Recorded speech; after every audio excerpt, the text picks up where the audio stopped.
مطالعہ سیرت النبی صلی اللہ علیہ وآلہ وسلم کی اہمیت۔ سیرت کا مفہوم۔ لفظ سیرت کے لفظی معنی چل پڑنا، راستہ لینا، رویہ یا طریقہ اختیار کرنا، روانہ ہونا، عمل پیرا ہونا وغیرہ ہیں۔ اس طرح سیرت کے معنی حالت، رویہ، طریقہ، اعمال و کردار، خصلت اور عادت کے ہیں۔ یہ لفظ باطنی صورت پر بھی استعمال ہوتا ہے۔ اسی وجہ سے اردو میں تعمیر سیرت، سیرت سازی اور نیک سیرت، بد سیرت کے الفاظ استعمال کیے جاتے ہیں۔ یہ تمام الفاظ انسان کے باطنی صورت پر استعمال ہوتے ہیں۔ ایک طویل تاریخی عمل کے بعد لفظ سیرت ایک اصطلاح بن گیا ہے۔ اب جس جگہ بھی لفظ سیرت استعمال ہوگا اس سے مراد رسول کریم صلی اللہ علیہ وآلہ وسلم کے اقوال و اعمال ہیں۔ لہٰذا سیرت رسول صلی اللہ علیہ وآلہ وسلم کے اقوال و اعمال اور دیگر احوال کے مجموعے کا نام ہے۔ مطالعہ سیرت کی ضرورت و اہمیت۔ سیرت طیبہ شریعت کا بنیادی ماخذ۔ ہادیان مذاہب میں نبی کریم صلی اللہ علیہ وآلہ وسلم کی ذات گرامی قدر کو اعلیٰ ترین مقام حاصل ہے۔ اسی طرح آپ کے اسوہ حسنہ اور آپ کی حیات طیبہ کا مطالعہ بھی ضروری اور لازمی ہے۔ دین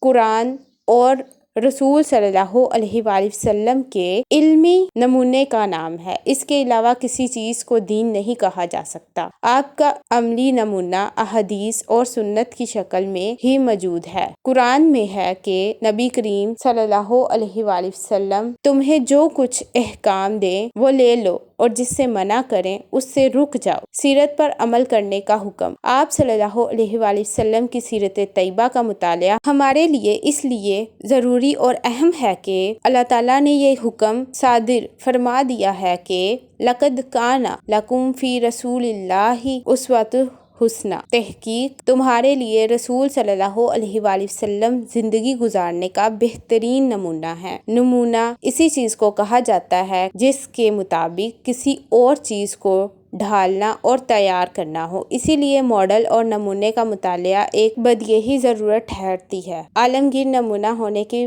بنا پر آپ کی ذات گرامی اس اعتبار سے اہم ہے کہ عالمگیریت کے ماحول میں ایک عالمگیر نمونے ہی کی ضرورت ہے۔ رسول صلی اللہ علیہ وآلہ وسلم کی اتباع و اطاعت کے لیے مطالعہ سیرت لازم ہے۔ قرآن مجید کی روح سے رسول صلی اللہ علیہ وآلہ وسلم کی اطاعت و اتباع ہر مسلمان پر فرض ہے۔ آپ کی اطاعت اسی صورت میں ممکن ہے کہ آپ کی سیرت کا مطالعہ کیا جائے، اسی کا نام دین ہے۔ قرآن مجید میں ارشاد ہے، ہم نے کوئی رسول بھیجا ہی نہیں سوائے اس کے کہ اس کی اطاعت کی جائے۔ گویا نبی کے مبعوث کیے جانے کا مقصد ہوتا ہی یہ ہے کہ اس کے احکام اور اس کے اسوہ پر عمل کیا جائے۔ ارشادات الہی ہے، جو کچھ رسول صلی اللہ علیہ وآلہ وسلم تمہیں دیں ان سے لے لو اور جس سے وہ منع کر دیں اس سے رک جاؤ اور اللہ سے ڈرو اور اللہ سخت سزا دینے والا ہے۔ اے نبی دیجیے، اگر تم اللہ سے محبت رکھتے ہو تو میری پیروی کرو، اللہ تم سے محبت کرے گا۔ آپ صلی اللہ علیہ وآلہ وسلم کے رب کی قسم، یہ لوگ اس وقت تک مومن نہیں ہو سکتے جب تک کہ آپ صلی اللہ علیہ وآلہ وسلم کے فیصلوں کو یہ اپنے باہمی معاملات میں فیصلہ کن تسلیم نہ کریں، پھر ان فیصلوں کو تسلیم کرتے ہوئے اپنے دل میں کوئی تنگی محسوس نہ کریں اور مکمل طور پر آپ صلی اللہ علیہ وآلہ وسلم کے حکموں کے آگے سر تسلیمی خم کرتے۔ ان آیات سے واضح ہوتا ہے کہ ہمارا ایمان مکمل ہوتا ہی اس وقت ہے جب ہم آپ صلی اللہ علیہ وآلہ وسلم کے نمونہ حیات پر عمل کریں۔ نمونہ حیات پر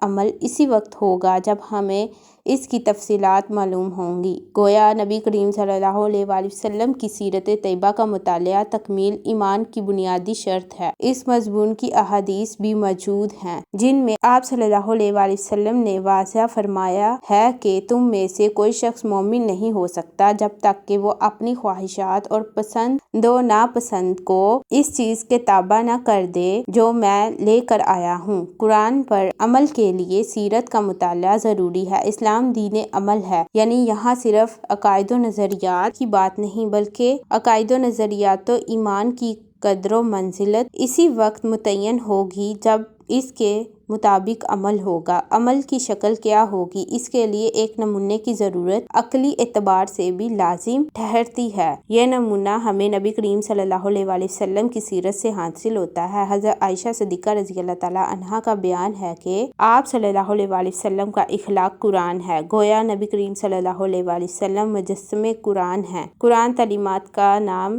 ہے تو نبی کریم صلی اللہ علیہ وآلہ وسلم اس کی عملی تشریح۔ قرآن اسی لیے نازل ہوا کہ لوگ اس پر عمل کریں، اس لیے لامحالہ آپ کے عملی نمونے کے مطالعے کی ضرورت پیش آئے گی، ورنہ یا تو لوگ قرآن پر عمل کرنے کے لیے اپنے ذہن سے عملی طریقہ گھڑ لیں گے اور جتنے انسان ہوں گے اتنے ہی نمونے بن جائیں گے، کسی کا دوسرے کے ساتھ اتفاق و مماثلت نہیں ہوگی۔ اس صورت میں قرآن تو اختلافات کی جڑ بن جائے گا جو مشت عیسوی سے متصادم ہے۔ قرآن تو لوگوں کو متحد کرنے کو آیا ہے۔ اگر نبی کریم صلی اللہ علیہ وآلہ وسلم کا عملی نمونہ موجود نہ ہو تو دوسری صورت یہ پیش آئے گی کہ لوگ قرآن پر عمل نہیں کر پائیں گے، اور کوئی کہہ سکتا ہے کہ اگر عملی نمونہ ہوتا تو میں اس پر عمل کرتا، گویا قرآن سے فرار کا بہانہ مل جاتا۔ اس صورت میں قیامت کے روز کسی سے مواخذہ نہیں کیا جا سکتا کہ تم نے قرآن پر عمل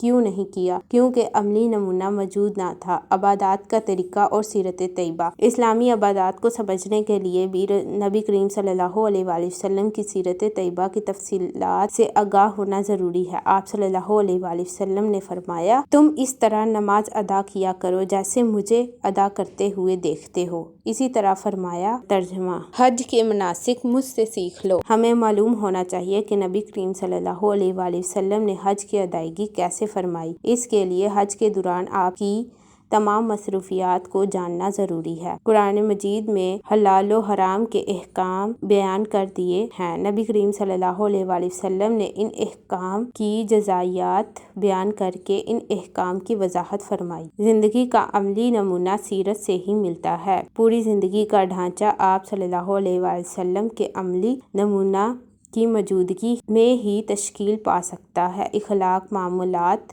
کاروبار، دوسروں سے رویہ، اہل و عیال اور تعلقات کا نمونہ، یہ سب کچھ اسی صورت میں سامنے آ سکتا ہے جب آپ کا عملی نمونہ موجود ہو، ورنہ ساری باتیں الفاظ کی حد تک محدود ہو کر رہ جائیں گی۔ سیرت رسول صلی اللہ علیہ وآلہ وسلم سرچشمہ ہدایت۔ اللہ تعالیٰ نے حصول ہدایت کے لیے سیرت سنت رسول صلی اللہ علیہ وآلہ وسلم کی پیروی لازم قرار دی ہے، ارشاد الہی ہے۔ ترجمہ: اگر تم اس رسول صلی اللہ علیہ وآلہ وسلم کی اطاعت کرو گے تو ہدایت پاؤ گے۔ ایک اور جگہ ارشاد الہی ہے، اس رسول کی سیرت پر اتباع کرو تاکہ تم ہدایت پا جاؤ، یہ بھی ارشاد الہی ہے۔ اور تم کس طرح کفر کر سکتے ہو حالانکہ تم وہ ہو کہ تم پر اللہ کی آیتیں پڑھی جائیں، اس کا رسول ہے، اور جو اللہ کو مضبوط پکڑتا ہے وہ یقیناً سیدھی راہ کی طرف ہدایت پا گیا ہے۔ اس آیت میں آیت الہی، کلام الہی اور سیرت رسول صلی اللہ علیہ وآلہ وسلم دونوں کو ہدایت کے لیے لازم قرار دیا ہے۔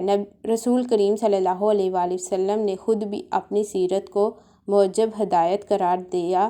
فرماتے ہیں، ترجمہ: بے شک سب سے بہتر کلام اللہ کی کتاب ہے اور سب سے بہتر راستہ محمد صلی اللہ علیہ وآلہ وسلم کا راستہ ہے۔ معاشرتی و اجتماعی عدل کے مثالی نمونے کے لیے سیرت کی اہمیت۔ رسول صلی اللہ علیہ وآلہ وسلم نے دورہ جاہلیت کی سماجی، عمرانی اور سیاسی ڈھانچے کی عمارت کو پیوند خاک کر کے ایک نیا سماجی، عمرانی اور سیاسی ڈھانچہ قائم کیا تھا جس کی بنیاد عدل، اخوت، مساوات اور بنیادی انسانی حقوق پر تھی۔ اس نظام کو جاننے کے لیے آپ صلی اللہ علیہ وآلہ وسلم کی سیرت کی ضرورت ہے۔ مطالعہ سیرت علمی ترقی کے لیے اساسی حیثیت رکھتا ہے۔ نبی کریم صلی اللہ علیہ وآلہ وسلم نے علم کی شمع روشن کی جس کی روشنی تمام دنیا میں پھیلی۔ دورہ حاضر میں مختلف علوم کی ترقی اسی روشنی کا نتیجہ ہے۔ آپ نے ہی لوگوں کو تسخیر ارض و سما کی طرف توجہ دلائی، بامقصد اور مفید علم کا تصور دیا، عقل و خرد سے کام لینے کی دعوت دی، جس کی وجہ سے سائنسی علوم کی ترقی کی راہیں کھلیں۔ مختلف علوم کی ترقی اسی حکمت کا نتیجہ ہے جو رسول کریم صلی اللہ علیہ وآلہ وسلم نے عربوں کو سکھائی۔ قرآن مجید میں آتا ہے وہ ان کو کتاب اور حکمت کی باتیں سکھاتا ہے۔ زندگی گزارنے کا بہترین نمونہ نبی کریم صلی اللہ علیہ وآلہ وسلم کے اسوہ حسنہ کی شکل میں ہمارے پاس زندگی گزارنے کا بہترین، کامل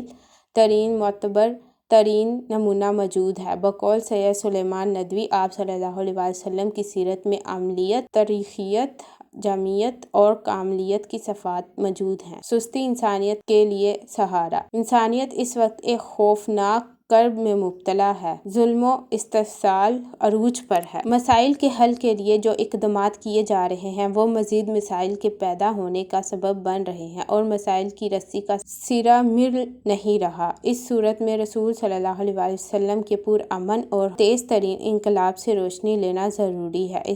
ظلم و استحصال، حقوق کی پامالی، فساد و بدامنی اور خود غرضی و مادیت کی فضا میں نبی کریم صلی اللہ علیہ وسلم کی سیرت ہی انسانوں کے لیے رحمت، امن و سلامتی، اخوت و محبت، ایثار اور حقوق کی باہم رسانی کا ذریعہ بن سکتی ہے۔ ویڈیو کو لائک کر دیں، چینل کو سبسکرائب کر دیں اور بیل آئیکن کو دبا دیں تاکہ ہر نئی آنے والی ویڈیوز آپ کو ملتی رہیں۔